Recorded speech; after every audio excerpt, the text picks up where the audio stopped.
Hello, Chillify, I'm ready. Ever since I was little, no one I met could remember my face. Even in kindergarten, my dad once picked up the wrong child.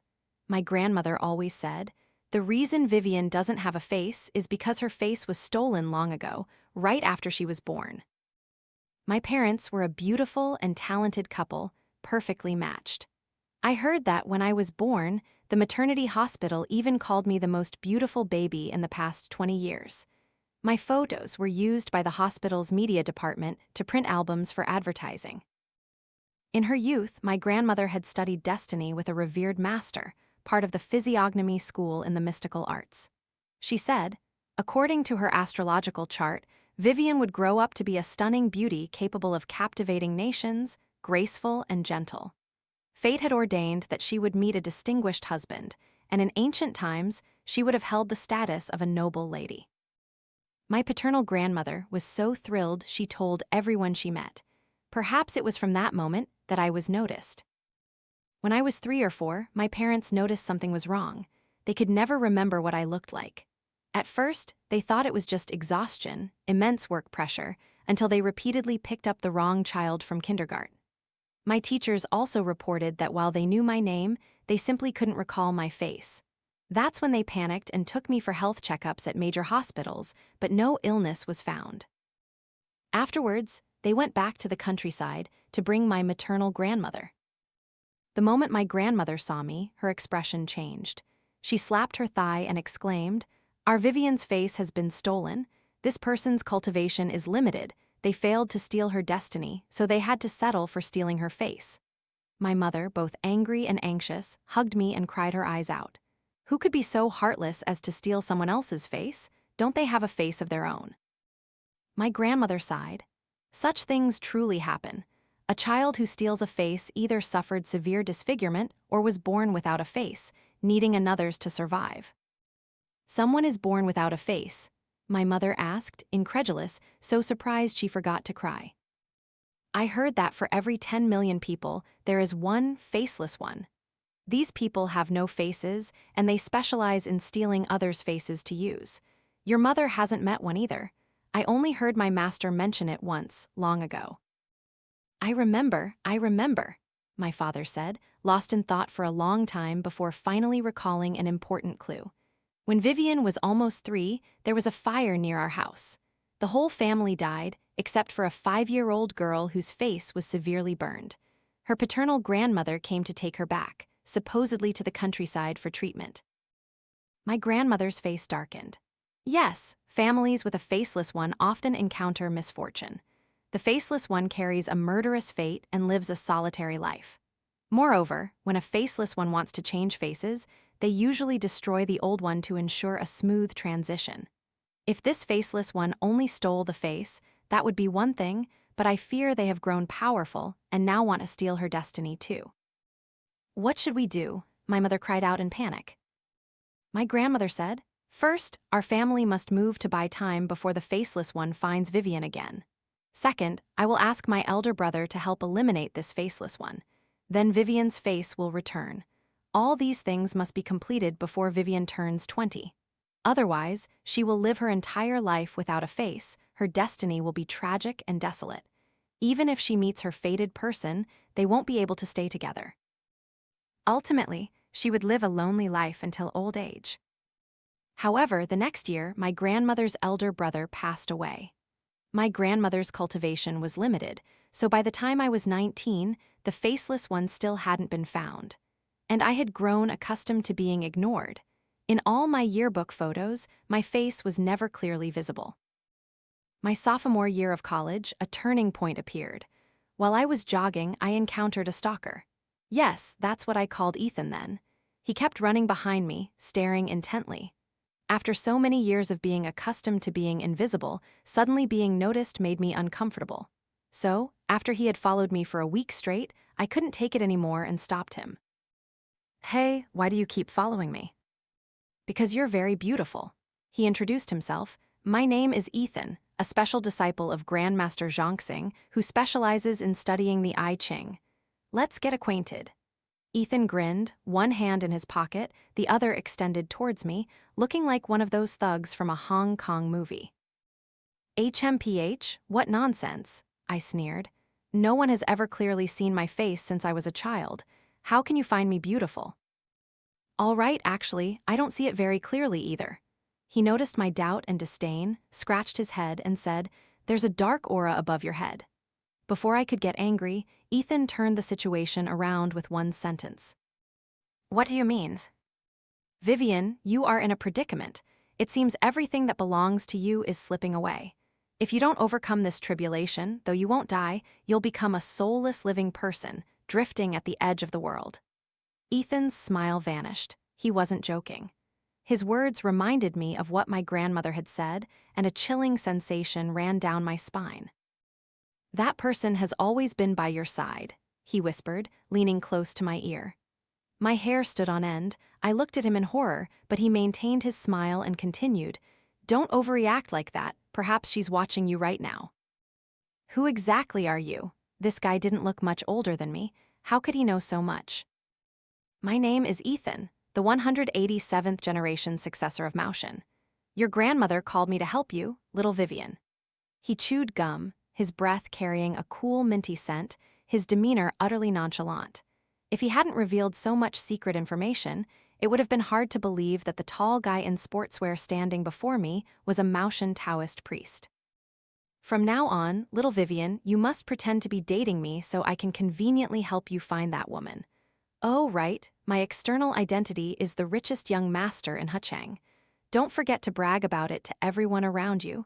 The more you show off, the better," he said, then naturally linked his arm with mine. "You're a Taoist priest, aren't you afraid that's against your rules?" I taunted him. Ethan shrugged. "For little Vivian, everything is worth it." Ethan and I found a coffee shop, chose a secluded corner, and began our first date.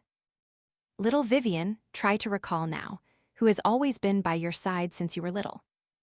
I started counting on my fingers. Michelle, Daisy, Sophie, a total of 3 close friends. Ethan took out his phone, opened a note, and began to write. "Michelle has been your classmate since childhood, from elementary school to college. Isn't that strange? In other words, Michelle appeared after you moved 3 years ago?" Ethan poured an entire glass of milk into his coffee, added 3 sugar cubes, then frowned and took a small sip. "Yes, actually, if you don't like coffee, we could drink bubble tea." I couldn't resist adding. This guy almost had "I don't like coffee" written all over his face. "No, let's stay here. The view is wide, the space is quiet, and there are few people." Ethan hastily waved his hand. As if to prove he liked bitter coffee, he bravely took a big gulp. In that moment, I believed he was a Taoist priest disconnected from worldly affairs. "Is Michelle pretty?" "Beautiful. She's always been the campus queen," I replied with a touch of sadness, swallowing the latter half of the sentence. "And the guy I've secretly liked for a long time became her boyfriend." "What about Daisy?" Daisy is my neighbor after I moved. Because she's very plump and strong, I call her Daisy. She's very kind, a gentle, chubby girl." "Pretty?" Ethan asked distractedly while typing on his phone.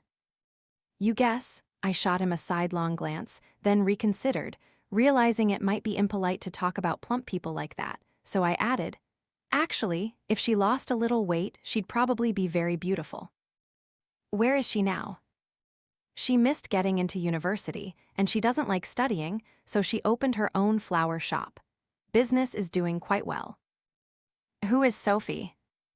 "Sophie is my older cousin. When I was 6, her family had a car accident, leaving only Sophie. My parents took her into our home. Now she's about to graduate from college and is looking for a job in the city." "Beautiful." Before Ethan could open his mouth, I cut him off. "Beautiful, very beautiful. If she showed up at our school, Michelle would be nothing," I answered, fuming. "Little Vivian, you seem to be sulking, don't you?" Ethan's eyes held a hint of a smile. "No way, I'm very happy. See? Very happy." I spread my hands, forcing a smile as stiff as if my face had been plastered with gypsum. It wasn't just sudden anger, but also a flicker of sadness. All these years, no boy had ever called me beautiful. Because I had no face, they didn't remember me. Because I had no face, I never had a real youth. Nearly 20 years old, and I didn't even have a vague admirer. Was this fair? Little Vivian, don't cry, Ethan said, dropping his nonchalant act and speaking seriously. I looked at him, seeing in his bright, starry eyes the reflection of a sad-looking girl. Little Vivian, I promise you I will definitely find your face for you. You must believe that you will have a bright future and your prince is waiting for you. If the prince doesn't want you, just come find me. Think of me as your spare tire. Don't cry anymore. When girls cry, I panic. Just as I was touched, he added another sentence. Sure enough, this arrogant guy couldn't be serious for more than 3 seconds. I wiped away the tears welling at the corners of my eyes and grumbled at him, Ethan, who would want you as a spare tire. Being a formal boyfriend isn't out of the question either. I'll report it to my sect, he said with a helpless expression, picking up his coffee and taking a leisurely sip. I almost spat out my coffee. Is this guy really a Taoist priest? Seriously now, little Vivian, bring all your photo albums from childhood to adulthood, especially pictures with these 3 girls. I have a hunch she's one of them. As I was leaving, Ethan asked me, Little Vivian, when's your birthday? June 15th, why?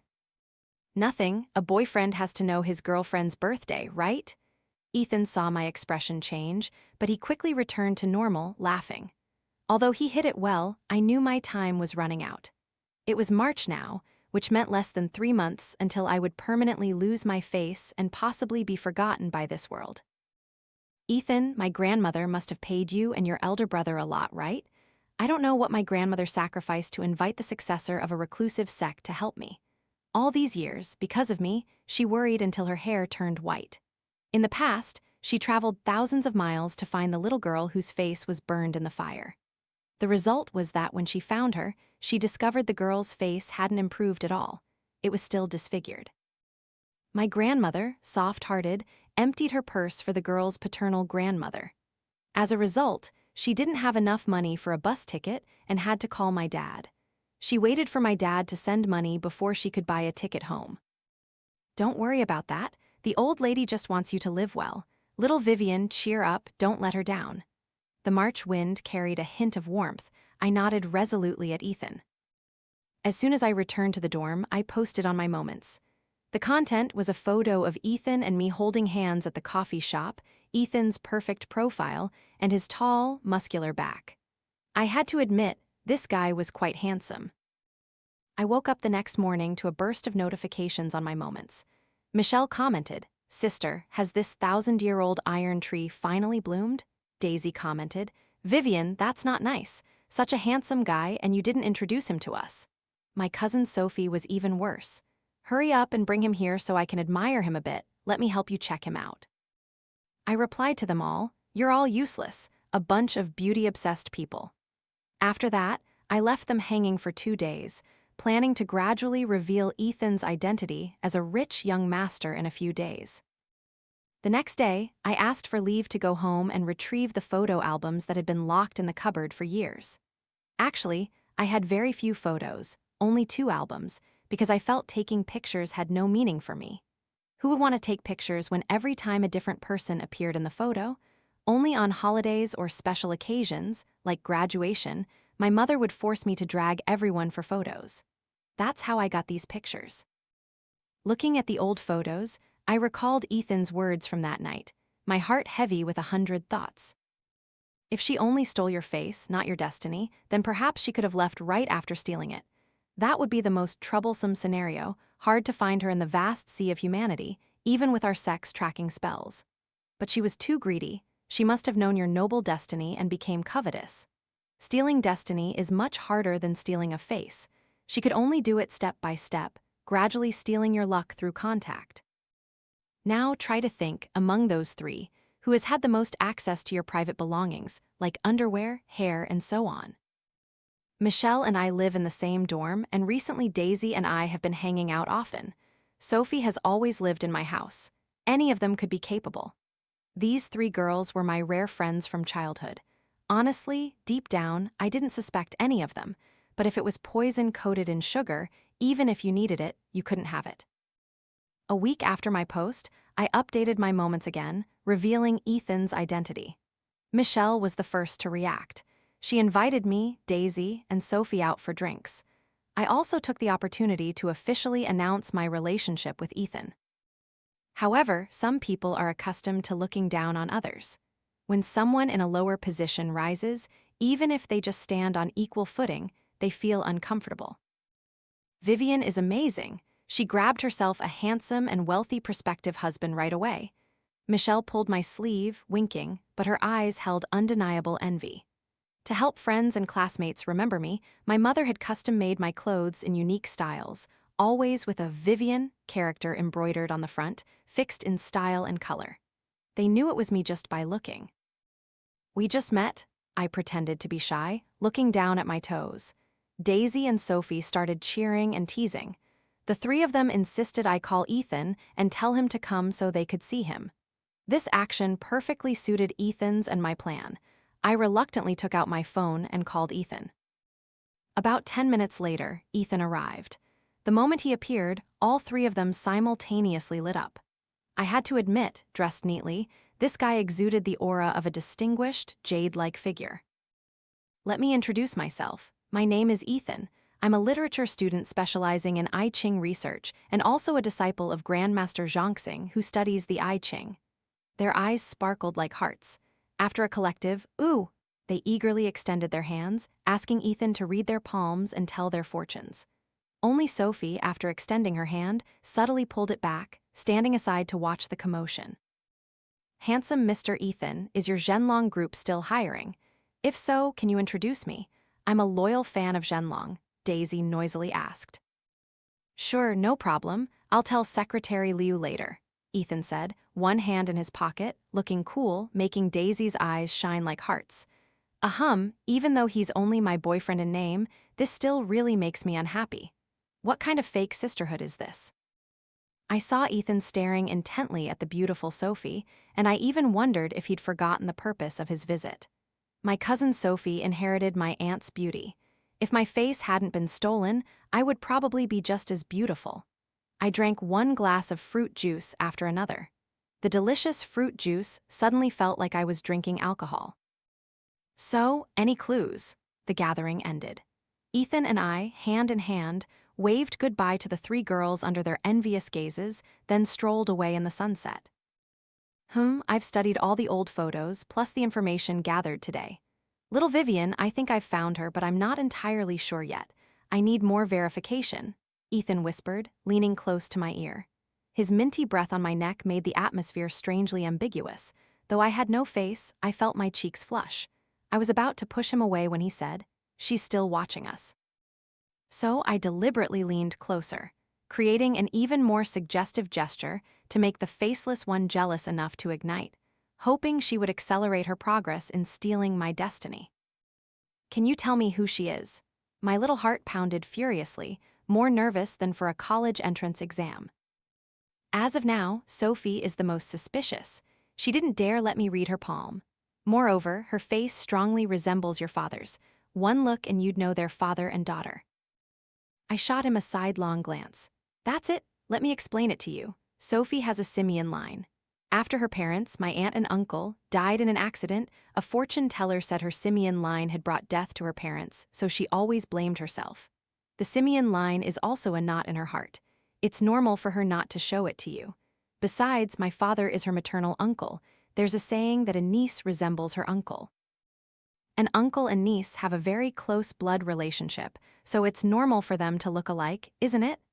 This guy analyzed for so long and gave me such a rubbish conclusion. He made me suspect he was just a pretty face, useless. "Is that so?" Ethan scratched his head. "I still feel Sophie is more suspicious. Little Vivian, you must trust a man's intuition." Ethan, seeing my disdain, straightened up and said, "No way, do men have something called intuition too?" Seeing that I still doubted his authority, he took out his tablet and showed me the latest document about the Faceless One that his sect had just sent him. It's incredible to say, but the Faceless One is not a human in the literal sense. It's a type of humanoid monster born when a pregnant woman, during conception, becomes infected by wandering negative energy in the world. It has no face and no destiny of its own. If it doesn't steal someone else's face, it won't live past 5 years old. Therefore, stealing someone else's face can be said to be its instinct, just like a wolf must eat sheep. The way it steals a face is through staring. As long as it truly desires it and gazes enough, that face will naturally belong to it. Currently, it's still unclear whether the stolen face will be rejected or fully integrated once attached to the Faceless One, meaning, will it fully harmonize, or are there side effects? This can only be known by asking the Faceless One itself. Furthermore, it's still unclear how the Faceless One steals others' destinies. Information on this aspect urgently needs to be supplemented. Bad news is also good news. Little Vivian, the face stolen by the Faceless One, must be suitable. Therefore, if they still like that face and want to keep it, they may continue to steal that person's destiny. Do you mean that person might have stopped stealing my destiny because the face wasn't suitable? It's possible, Ethan paused, then continued. Actually, for a long time there have been no faceless ones. They usually hide very well. Some people never manage to steal a face in their entire lives. Even if discovered, they choose death when cornered. We've never captured one alive, so the information is very scarce. Little Vivian, let's try one more time, okay? Can we go camping in another week? We'll observe more closely, especially their faces. Looking carefully will reveal flaws. For example, the skin tone won't be exactly the same. Fine, I'll trust you one more time, I said through clenched teeth. A week later, Ethan asked me to invite Michelle, Daisy, and Sophie camping. As soon as they heard Ethan was also going, they happily agreed. Ethan was busy running around, incredibly polite. The faces of the three women clearly displayed, ready to steal a husband. Their eyes were glued to him. I had to admit he had a lot of charm. Under the outdoor sunlight, the faces of the three girls appeared even clearer than under a magnifying glass. Daisy's face and neck had the same skin color, so she could largely be ruled out. Michelle and Sophie needed further consideration. Michelle was obsessed with beauty year-round. Ever since graduating from high school, she would disappear every summer break. It was rumored she had plastic surgery, but she never admitted it. She always said she was naturally beautiful. If she truly had plastic surgery, one could say she was indeed a rich young lady, going to top aesthetic clinics. The results were excellent, all micro-adjustments, creating the illusion of an 18-year-old girl who grew more beautiful with time. Perhaps because she used a face mask every day, her facial skin from the cheeks down had a slight color difference from her neck. Sophie, also a mask fanatic, had a similar issue, but she genuinely hadn't had plastic surgery. I didn't know if it was an illusion, but I saw Sophie several times standing by the water's edge, gazing at her face as if admiring a cherished item, occasionally touching it once or twice. This touching motion gave me an idea. I felt just looking wasn't enough. I needed to touch it. So I discussed it with Ethan, using the excuse of swatting mosquitoes to test if their faces were real or fake. The result was that I uncovered a secret. When I slapped Michelle's face, she shrieked and quickly touched her nose. Looking at her expression of hatred, as if she wanted to spit bitter saliva in my face and die, it was clear she had indeed had plastic surgery and her nose was involved. Therefore, she was not the faceless one. The faceless one would definitely steal a face they were satisfied with, not foolishly undergo plastic surgery. Thus, Sophie was the most suspicious. Ethan made a V-sign gesture at me, but a chill ran down my spine.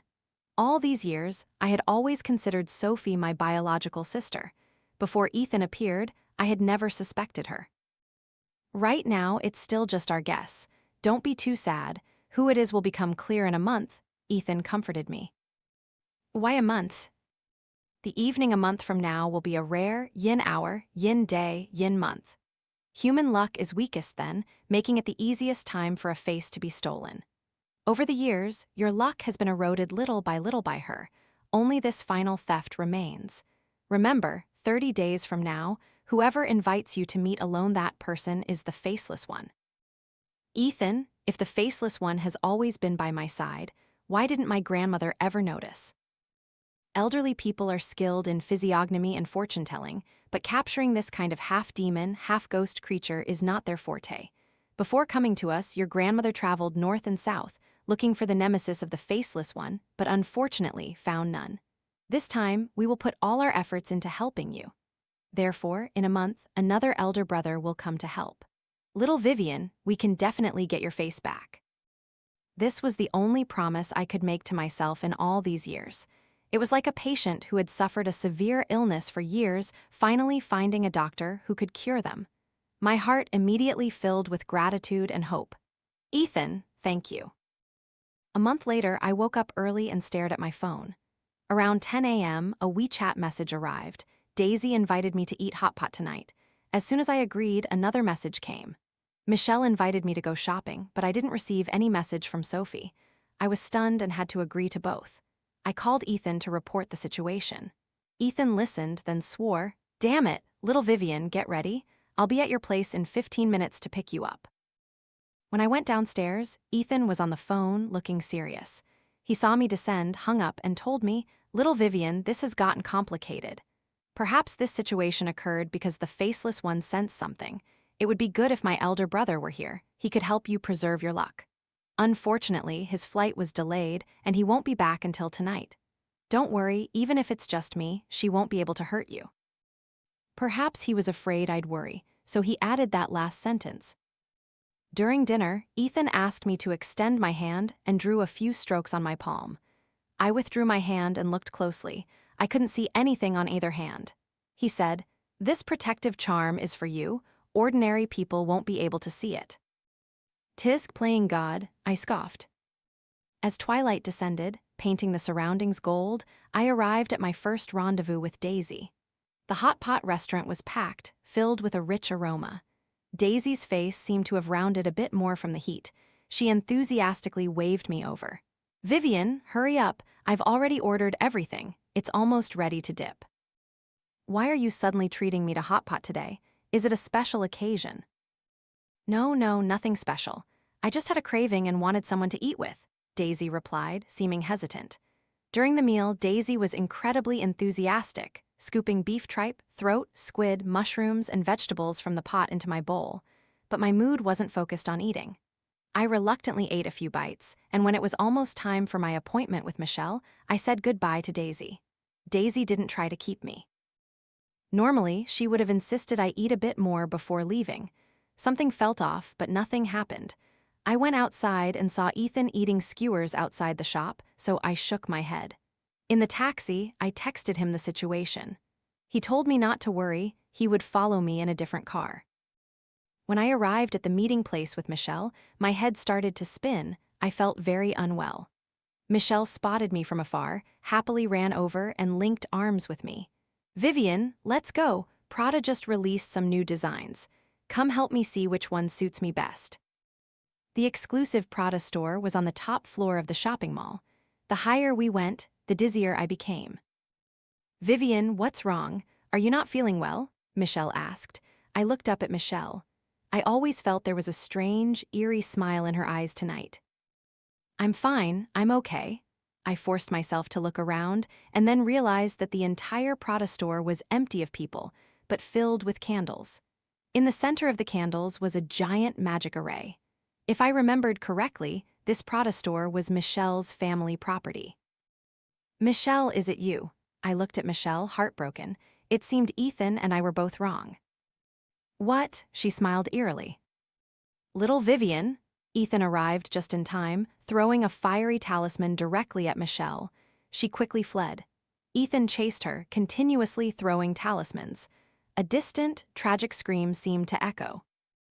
After Michelle left, I was still terribly dizzy, suddenly dragged and thrown into the magic array, landing face down on a pile of things. Looking closely, I saw it was my underwear and hair, and among them my favorite hair clip. I remembered it had mysteriously disappeared at home. I took a deep, cold breath and looked up at the person. Sophie's face was twisted with excitement. She appeared before my eyes. Her left arm was bleeding. She seemed injured. "Vivian, my dear cousin, since you've helped me this far, why not see it through and bring the Buddha all the way to the Western heaven? You gave me a face, so give me your destiny too." She raised her injured left arm, gently stroking my left cheek as if she deeply cherished this face. "Isn't having a face enough? Why do you want my destiny too? Why do you want to kill me?" I screamed. She touched the center of my forehead with one finger and said, "Who would ever say no to more good things? Is it wrong for me to want to live a better life?" With the pressure of her finger, I gradually felt something being pulled from my body. It didn't hurt, but it was excruciating, like being flayed alive, so painful I curled into a ball. Aunt and uncle also died by your hand, didn't they, Sophie? I asked through clenched teeth. That's right, otherwise how could I live in your house? You don't know that this face of yours is very attached to its owner, so I can't stay away from you for too long. Actually, I didn't want to steal your destiny at first, but I had no other choice. Your face isn't obedient. Since I started, I might as well finish it, so I had to steal your destiny. In fact, my face and hers weren't a perfect match. She turned slightly to look at the talismans around her and said, "You see, it took me over 10 years to learn this. It wasn't easy. To gain your destiny, to gain your face, I will become you. Let's see if this face of yours dares to misbehave on my face again." Saying this, she, like a madwoman, slapped her own face hard, making me cry out in shock. Suddenly, I remembered that since childhood, Sophie had a history of sleepwalking and slapping herself in her sleep, sometimes even appearing in my room in the middle of the night. At the time, our whole family believed Sophie suffered mental trauma from her parents' death. My parents even took her to a psychiatrist, but it didn't help. It turned out she had been conscious all along. She was just controlling my face. Because of our blood relationship from childhood, even though she looked exactly like my father, like father and daughter, we never suspected her. It turned out the most malicious person was someone related by blood. Now, just a drop of blood from your palm into the fate-transferring array, and you can rest in peace. She savagely pulled out a dagger and slit my palm, but something repelled her, and she fell to the ground. She scrambled up, intending to rush into the array again, when a loud shout made her tremble. "Stop, you demon!" It was Ethan who had returned. He also brought a middle-aged man with his hair tied in a bun, who must have been the elder brother Ethan always mentioned. The two sides quickly began to fight. Ethan used talismans, and the elder brother used a whip. At first, Sophie was at a disadvantage, taking several hits. Finally, to escape, she even shamelessly used her face to block an attack. Ethan, afraid of hurting my face, even twice shielded her from the elder brother's attacks. Sophie, smug, blew a kiss at Ethan. The elder brother seized her moment of complacency and lashed his whip across her back, making her scream and spit out a mouthful of fresh blood. She glared at us with hatred. "I will definitely have Vivian's destiny. If you have the guts, keep it for her." With that, Sophie teleported 5 meters away, gradually disappearing. The elder brother chased after her. Ethan quickly destroyed the array, picked me up, and carried me out of it. "Little Vivian, are you okay?" Ethan's pale, worried face loomed large before my eyes, making me dizzy. I had never felt so uncomfortable, like having every bone disassembled. I opened my eyes. Ethan sat beside me, carefully watching, like a child who had done something wrong. "I'm sorry, little Vivian, I didn't protect you well." "Where's Sophie?" "She escaped, but with elder brother here, don't worry. Elder brother can track her aura. Sophie only stole a little of your luck. As long as we find someone with identical luck to yours, we can find her.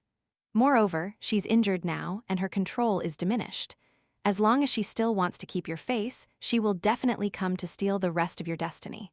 Otherwise, she'll turn back into a faceless one, or even worse." "What will happen to her?" "Her soul will scatter. She'll disappear from this world." I admit, at that moment, I hated Sophie to the core, but hearing that her soul would scatter still left a heavy feeling in my heart. The Creator made wolves and sheep. They are born enemies. If the sheep doesn't die, the wolf dies. No one shows mercy. This is reality. I asked your aunt and uncle. They don't clearly remember what Sophie looked like before she was 5. Moreover, on your 3rd birthday, there was indeed a family gathering where your paternal grandmother praised your beauty and bragged about your destiny. The door opened, and Ethan's elder brother entered, whispering 2 sentences into Ethan's ear. Ethan's expression changed, then he told me, "Little Vivian, we have some matters to attend to. Your aunt and uncle will be at the hospital within half an hour. Remember, don't trust anyone. If you notice anything unusual, clap your hands and I'll be there immediately." Taking 2 steps, Ethan turned back and removed the peach wood bead bracelet from his wrist.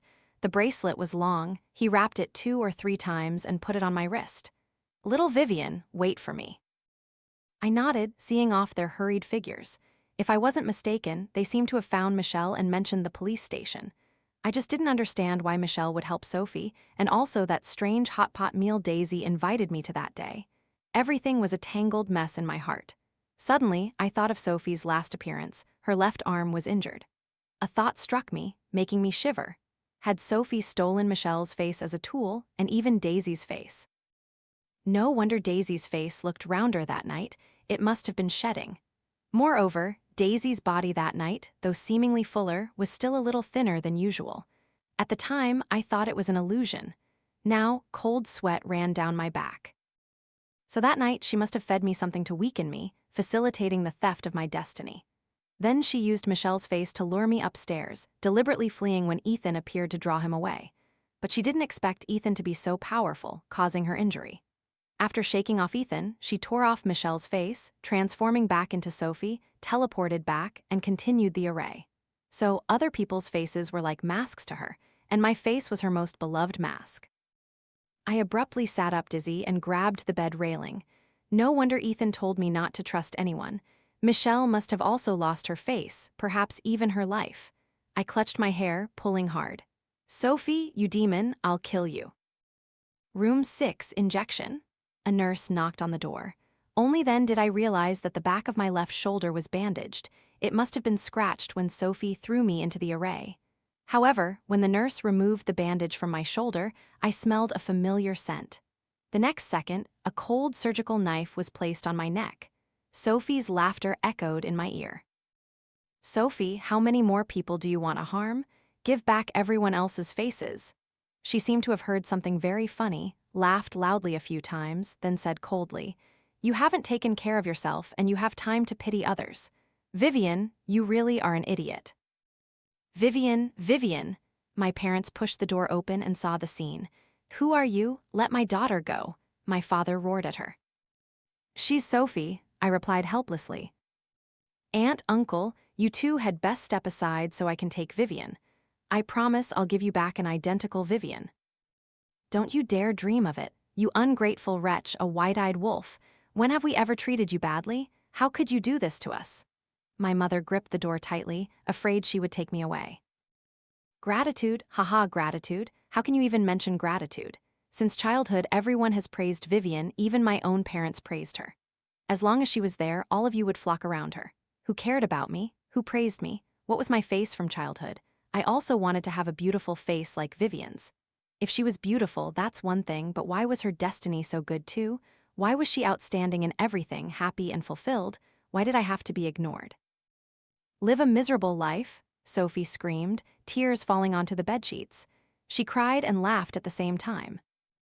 "So you stole everything from her?" my father asked, trembling. "Yes, everything. I am Vivian. My parents are Vivian's parents. I am Vivian," she screamed wildly. I took advantage of her distraction, wrapping the peach wood bead bracelet from my wrist around hers. She shrieked, throwing the surgical knife away, clutching her arm and groaning in pain, frantically trying to remove the bracelet. Soon, charred marks appeared on the skin of her arm. I clapped my hands. Ethan and his elder brother rushed in. Ethan's elder brother cracked his whip around Sophie's neck, while Ethan winked at me. If they hadn't always been there, how could Sophie have appeared? Sophie slammed her face against the hospital bed. "Careful with the face," Ethan exclaimed. "Don't worry," the elder brother tightened his whip, immediately pulling Sophie to the ground. By then, her arm was charred to the bone. Ethan threw several talismans onto her, and she immediately let out ear-piercing screams that threatened to rupture eardrums. The elder brother tightened his whip, mumbling incantations.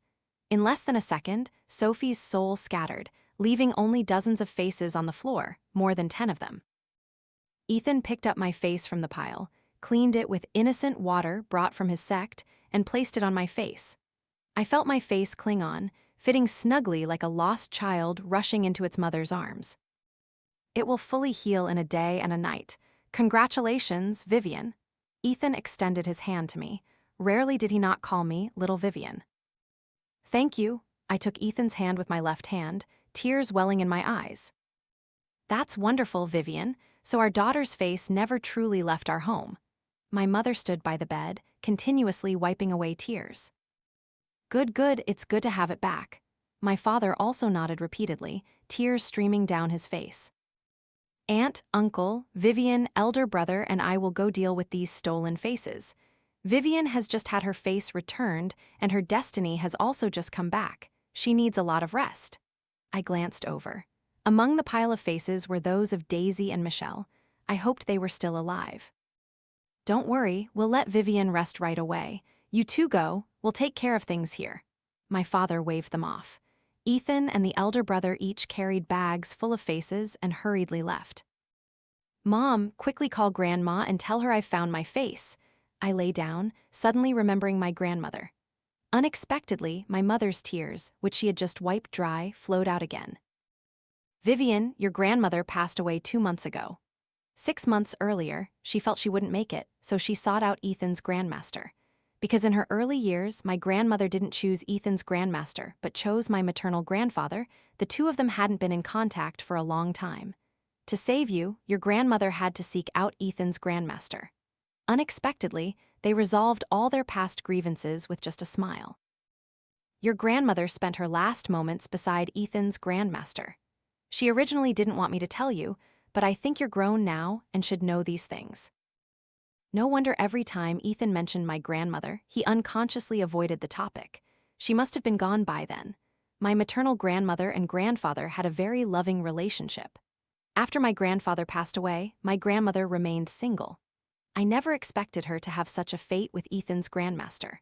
For me, my grandmother confronted her past feelings, and even in death, she resolved the knot in her heart, which could be considered a fulfilling end. Grandmother, I love you. A week later, Ethan came to pick me up from the hospital. He was impeccably dressed in a suit, driving a Rolls-Royce, attracting everyone's attention. It's just being discharged from the hospital. Why are you dressed like you're going to an interview? I walked around the car twice, trying to see if it was fake, but found nothing.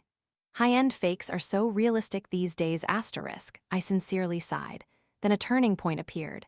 Young Master Ethan waved, and the bodyguard discreetly moved away. Let's get acquainted. My name is Ethan. I am the 187th generation disciple of Maoshan. I am the son of the chairman of Zhenlong Group and currently the CEO of Zhenlong Group. Not a prince, I hope you don't mind, Ethan said seriously. I pointed at him, my finger trembling. Oh my God, really? This guy is not only a real Taoist priest, but also a real young master. I composed myself, cleared my throat, and said, Are you pursuing me? Isn't it obvious? Ethan shrugged. I'll think about it. My face was burning. I'll wait for you, little Vivian. That evening, Ethan arranged a party. When I opened the door, I saw Michelle and Daisy with their faces back to normal. The two girls rushed forward, emotionally hugging me tightly. The three of us women cried like mad. Going through this, I think each of us has understood many things and matured. Oh, in a few days, will you come with me to visit your grandmother? After a few rounds of drinks, I asked Ethan. In what capacity? Ethan asked with a smile, his eyes shining like a vast ocean, reflecting the flushed face of a girl.